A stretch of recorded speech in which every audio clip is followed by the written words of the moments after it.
You were destined to see this, not because of fate, not because the universe picked you out of a crowd, but because something in you is tired of pretending everything is fine, tired of performing stability while slowly drifting away from yourself. Backlash this side. Most people don't change because they're weak, or because they lack intelligence or potential. They don't change because they're distracted by noise, by endless information, by comfort disguised as safety, by routines that don't hurt enough to escape, but don't heal enough to stay. You scroll, you consume, you save posts, you plan versions of a future you never step into.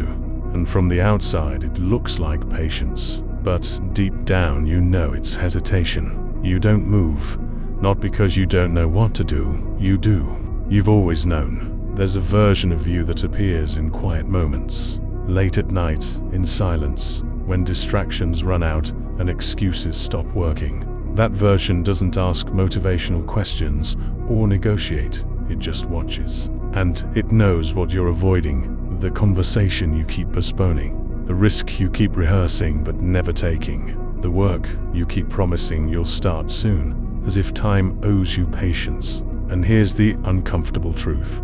Waiting hasn't protected you. It hasn't kept you safe. It hasn't preserved your peace.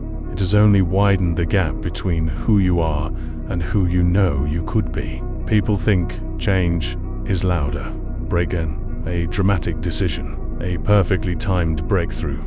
But it's not. Change is usually quiet, uncomfortable, unimpressive from the outside.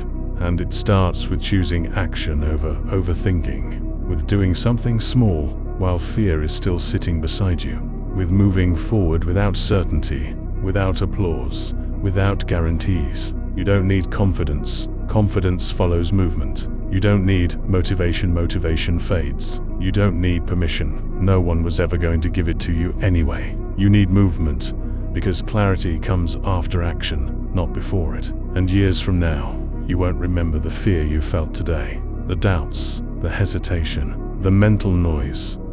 But you will remember whether you listened or scrolled past. The scariest thought isn't failing. Failure teaches. Failure passes.